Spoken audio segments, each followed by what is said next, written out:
All right, guys, we're going to go over some assortments of lures that I've used in the past to target bass in the pre-spawn and spawn season, which is coming up shortly. So anyway, I'll just start over here on the left-hand side and start with my jerk baits. These are suspending jerk baits. They come in all sorts of different sizes, color arrangements. The size that I generally go for is a 3 to 4 inch.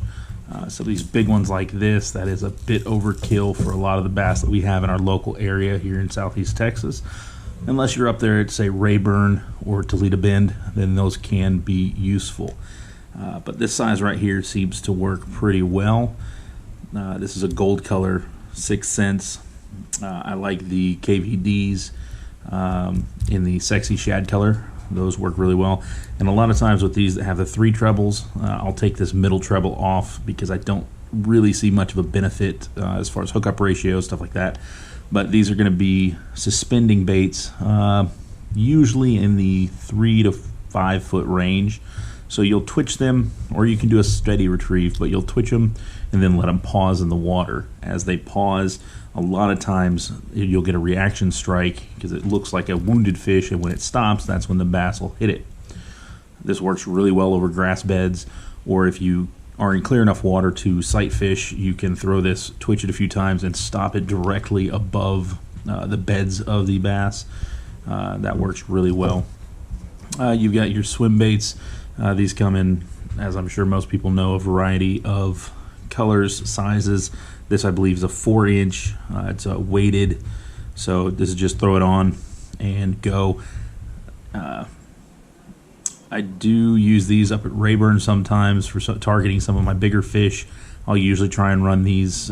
Just depends on where I'm seeing action. If I'm catching them deep, I'll let this sink down and then reel it in really slow. If I see them hitting bait on top of the water, I'll throw these, retrieve them a little bit faster. Crankbaits. This is a big one. I believe this is a 6.5. They go from 1.5s and they go all the way up. But this is a square bill. This is the 3 to 5 foot depth diving. These are a steady retrieve. You want to use a whippier rod for these and the jerk baits, because what can happen is if you hook into a fish and then they get this angled just right, if you have too stiff of a rod, doesn't have the give, they can get in a little extra tension, can actually pull that hook out of their mouth. So you want to use a softer rod. I personally use a Kistler cranking stick, which is specifically designed for crankbaits and jerk baits, stuff like that. So I do utilize that. And like I said, this is, I believe, a 4.5, so you can see the difference here. They are pretty significant differences, but these are the same colors, both square bills, but this one's much older. These, and you can get different depth diving. The 4 to 6 is just where I like them. If I want to go a little deeper, you can use those crankbaits with a larger bill on them. But if I'm going to go deeper, a lot of times what I'll use is the rattle traps, or as a lot of companies call them, the lipless crankbait. Just a little bit different design. I found that color-wise, just the standard silver blue back, has a little bit of red underneath, are pretty good. You don't need to really venture out a whole lot with the coloration on these, but these are a straight retrieve. You can do a slight twitch on your way back in as well, but those work really well running creek beds, stuff like that. If you have an area that is really thick in cover, these are not the greatest option because of the fact that you have 2 treble hooks that will hang up on anything it gets near. So these can be a little bit finicky when it comes to fishing heavy cover. Not the best option. Springtime.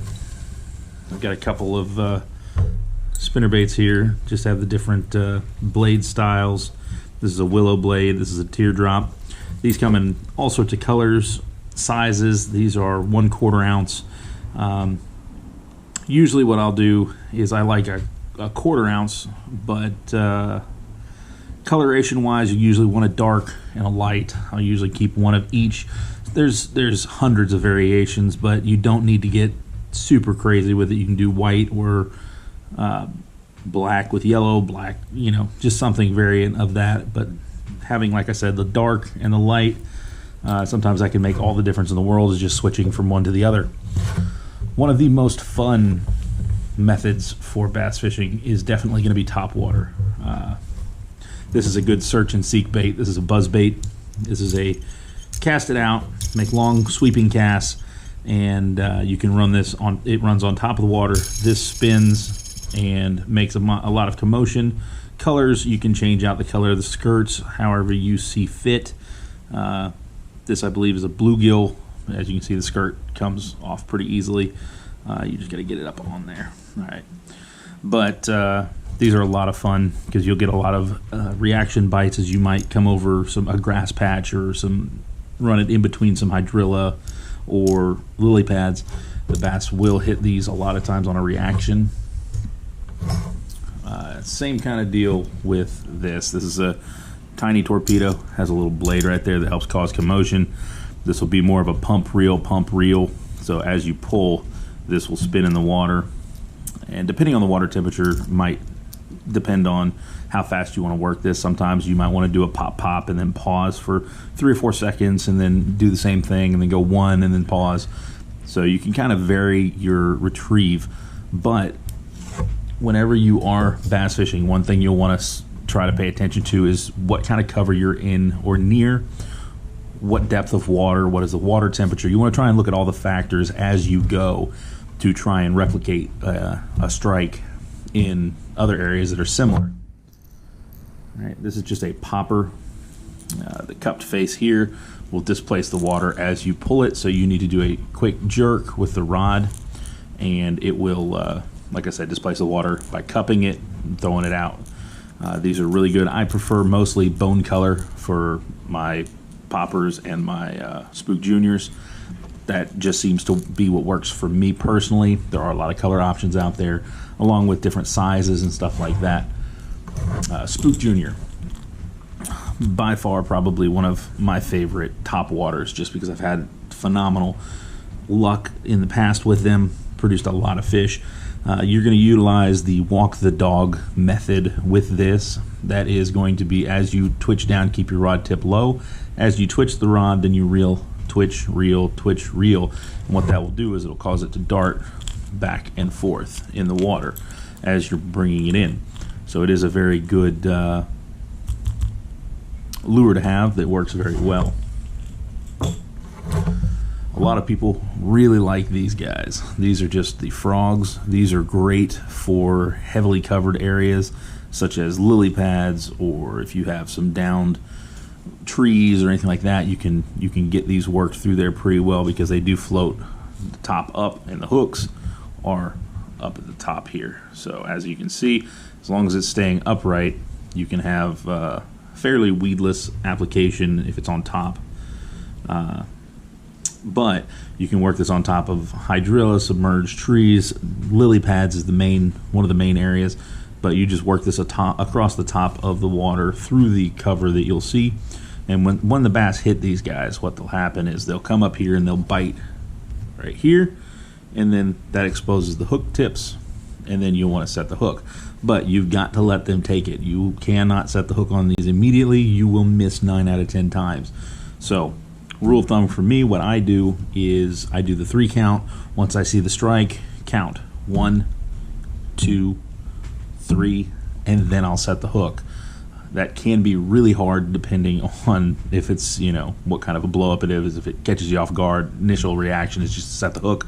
But a lot of times what you'll do is you'll end up missing that fish. So it takes a lot of discipline to really give them time to get the fish or get the lure in their mouth good, so you can get these hooks exposed and get a good hook set. Then we've got our soft plastics. These are gonna be, in my opinion, very, very good for flipping, pitching, working cover, depending on the application that you use. I mainly, the 2 styles that I'll use is Texas Rig and Drop Shot. Okay, so let me show you a Texas Rig real quick.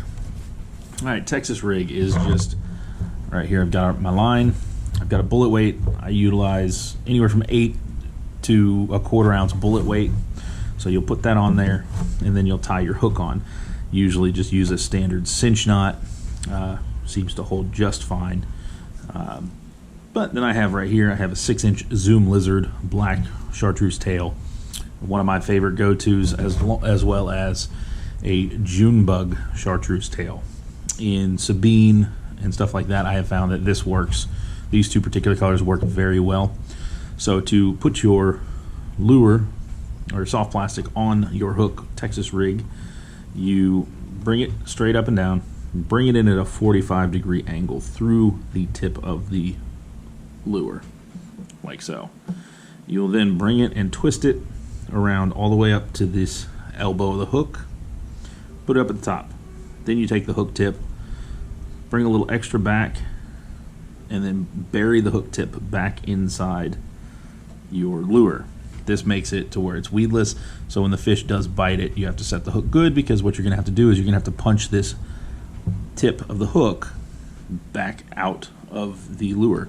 You do also want to check this after your cast, especially if you feel some snags or something like that, because sometimes this can get a little bit messed up, but you do want to make sure it's still weedless so you're not getting hung up all the time. Drop shot. This is a oversized weight for what I would use for bass fishing. I'm just using it for purposes of demonstration. So I'd have a weight down here at the bottom, and then I come up here about 1 foot, maybe 2 foot, depending on the cover at the bottom of the water column, and I will use a looper drop knot, which I have a video on my page that goes over how to tie these knots. But what that does is that gives me this will sit up off the bottom, and I can feel the tension. If I get bit, I can feel the tension and then set the hook. This can help with if you have a thick grass at the bottom that's maybe 1 foot, 2 foot. You can, like I said, you can tie it depending on how high up the cover is. Main soft plastics that I utilize are going to be lizards in varying sizes depending on the body of water that I'm fishing. This is a 4-inch, this is a 6-inch, they make them an 8-inch. Most of the time I don't go over the 6-inch unless I'm fishing somewhere that I know has big bass like Rayburn or Toledo Bend. I'll step up. I then utilize the baby brush hogs quite a bit. They are some of my favorites. And then these are 4-inch, and then you also have the brush hogs that are usually 6 or 8-inch. These are very big, bulky baits. I usually will put these on Texas rigged, like the lizard I have over here. But one thing that I'll do a lot of times, if it's kind of slow, these little arms are attached. I'll usually come in here and I'll break those off, just so they have a little extra flare and a little extra movement in the water, just to try and attract that bite. Then you have I have an 8 and a 10-inch curly tails. The colors that I mainly stick with are going to be, say, a watermelon red, black and chartreuse, June Bug chartreuse, just a June Bug, watermelon red flake, stuff like that. I do use these 4-inch dead ringers quite a bit here on the Sabine River, because we do have a healthy population of bass, but a lot of them are smaller. So these smaller profiles tend to get me more bites. I'm not necessarily out trophy fishing, so I'm happy with just catching fish. I don't necessarily need that 1 6-pounder every day. I'm okay with catching 10 or 12, 12, 14-inch fish. I'm perfectly fine with that. Then once you get over here to these, if you want to punch through some heavier cover, or if you're looking for flipping docks or cover, stuff like that, these jig heads, they have a hook guard here that helps make them a little bit more weedless than if it's not there. And then you have these trailers that you put on there, which you've got a lot of different options as far as color, size, stuff like that. These are good for, especially if you can see a bass that is bedded down, stuff like that. You can flip this in there, and what it'll do is it'll get right there near their nest, and the bass will see them, and they'll pick them up to not necessarily to eat them, but a lot of times they'll pick them up to move them. And if you can actually see the fish doing this, that's great, because when you see them pick it up, you set the hook and just hang on. But these are just a few of the options that I use and have used in the past and have caught a lot of fish with them. There are thousands of colors of soft plastics, and I'm guilty as everybody else in buying more than I need. But if you stick with your fairly classic basic colors and just do some different styles of soft plastics, you'll catch fish. You don't have to go out and buy the brand new color that came out with the Zoom lizards or the brush hogs or anything like that. You can, like I said, stick with your standard basic colors and just practice. When you're using a Texas rig, you work it on the bottom slowly so it'll hop along the bottom, and this is really good for just searching tree stumps or cover, stuff like that, because of the weedless effect. But if you have any questions, comments, please like the video and let me know how I'm doing.